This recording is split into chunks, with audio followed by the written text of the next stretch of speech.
And when the people know that I'm there, alhamdulillah, they will all push me to lead the salat. Because Allah subhanahu wa ta'ala had given me that opportunity to read the Holy Quran with correct recitation. This is a blessing from Allah subhanahu wa ta'ala. I am a non-Arab, and if I remember my childhood, I was a kind of rebellious child. And I used to fight a lot. Born in a very remote area. My father and my mother, may Allah bless them, may Allah have mercy on them. My mother died already. Didn't read Quran. My father later on tried, but it's really difficult. I was born in an area that people really, relatively, if I may use this word, mushrikun. They are Muslim, they claim to be Muslims, and if you say you are not Muslim, they will kill you. But they are worshipping different kind of stones. And there's areas where people are still away from education. My father could not read even Indonesian language. My mother could not read even Indonesian language. But because of that situation, my mother used to say, because we fail, you have to succeed. And my mother used to say, before you can read ABC in our language, ABC, you have to be able to read Abata. So before I was able to read ABC in Indonesian, alhamdulillah, I was able to read Abata in Arabic language. And since then, I love to read the Holy Quran. And one of the reasons why I love Arabic language, I used to hate English language. One of the reasons why I love Arabic language, because of that, I really love to read the Holy Quran. And that is a blessing from Allah subhanahu wa ta'ala. It's a miracle of the Holy Quran. And the more you read it, you can imagine, my brothers, I was a long time ago, before I applied to the International Islamic University in Islamabad, I joined Tabligh Jamaat for 40 days because I had nothing to do. So someone invited me to go and join them into different masajid. We went to Swat, we Dir, in this in Pakistan's mountain area. It's very cold even in the summer. These people live in the mountain. They have Kalashnikovs. They could not read even in Urdu, but they can read Quran. Subhanallah. You can imagine that? And in Ramadan, they make Khatam Quran not only one time, even more than one time. If you give this one book to someone, let's say novel, and he finished once, do you think he wanted to read it again? No. Now people read this Holy Quran with this Khatam every year at least in Ramadan. Are we bored? No one is bored. The more you read it, the more you want to read it. That is the Holy Quran. Allama al-Quran. So my brothers and sisters, coming back again, let's study reading the Holy Quran. But not only that, understand it. If you don't know Arabic language, read the translation. But translation is not enough. You have to go to the tafsir. But tafsir also doesn't stop in one time.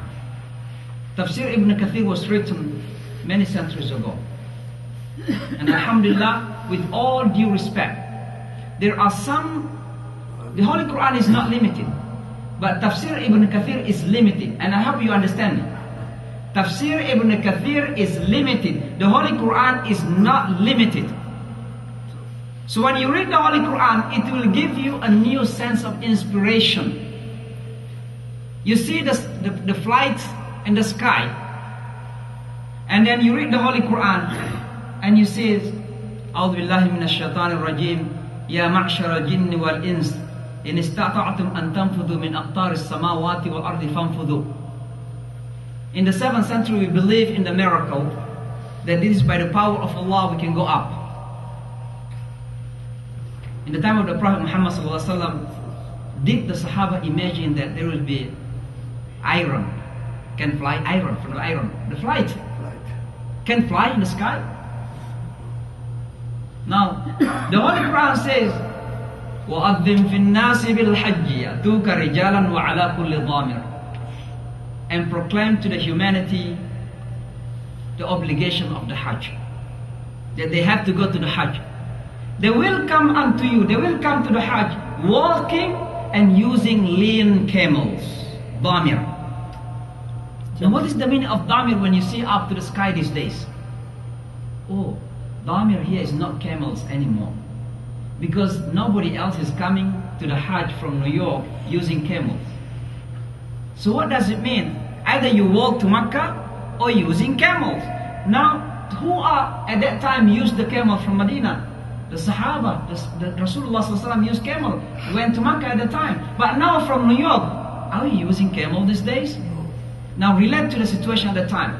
So what is the meaning of lean camels in the time of the Prophet? That is the camels, real camels.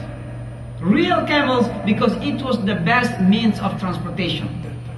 It was the best means of transportation. You can go miles and miles, hundreds of miles using camels, inshallah, that's fine. But now, can we use camels from New York going to Mecca to do Hajj? So when you read Damir, what does it mean Damir in the 21st century? Without undermining the meaning of camel, that it is one of the most miracle creation of Allah, camels, really. It's very huge creation. You have to expand the meaning of camel here. What is the expansion of the meanings? I used to say in the 21st century, among the meaning of lean camels is you have to master science and technology. So that, mashallah, we have such engineering. The Bangladeshi brothers such as Dr. Muhammad Karim, for example, Nabik brother who is, mashallah, have done a lot for Bangladeshi brothers and sisters. We have Dr. Patwari, the Dean. You know, we have a lot.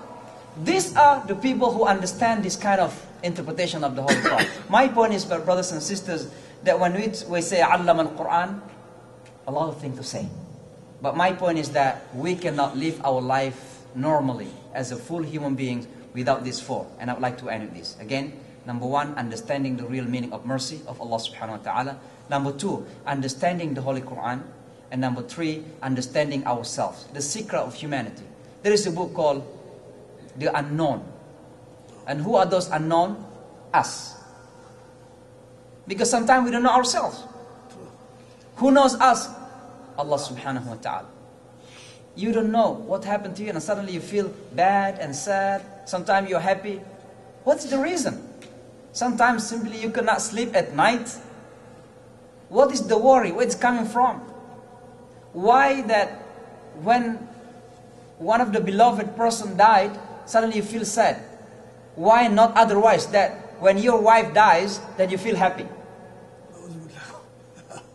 Why that suddenly, automatically, naturally, when someone dies that you love, you feel that sad? Why it doesn't happen otherwise? You have to understand that there is a management that I mentioned earlier. خَلَقَ الْإِنسَانِ, the one who created human beings. We are going to talk that in detail. But the last one is عَلَّمَهُ الْبَيَانِ, that Allah subhanahu wa ta'ala taught human beings speeches. Speeches, according to Yusuf Ali, but basically, generally, is about communication. Communication. There is a cultural communication. There is a social communication. There is psychological communication. Not only what we talk about. I can say Kiamunashan, this is not only that communication. You can say key cover, for example. There's not only communication. Even when you see my face, there's communication. When I saw your face, I can read something, what happens to you. That is psychological communication. So my brothers and sisters, we'd like to continue, inshallah. MashaAllah, we just talk only 2 ayat tonight. And it's still very, very light. If we go more, we'll find more meanings in this particular ayah of Allah subhanahu wa ta'ala. May Allah subhanahu wa ta'ala guide us with the Holy Quran. May Allah subhanahu wa ta'ala give us mercy with the mercy of the Holy Quran. May Allah subhanahu wa ta'ala give us nur with the nur of the Holy Quran. And may Allah subhanahu wa ta'ala protect us with the protection of the Holy Quran. And may Allah subhanahu wa ta'ala bless our families and guide our families with the Holy Quran.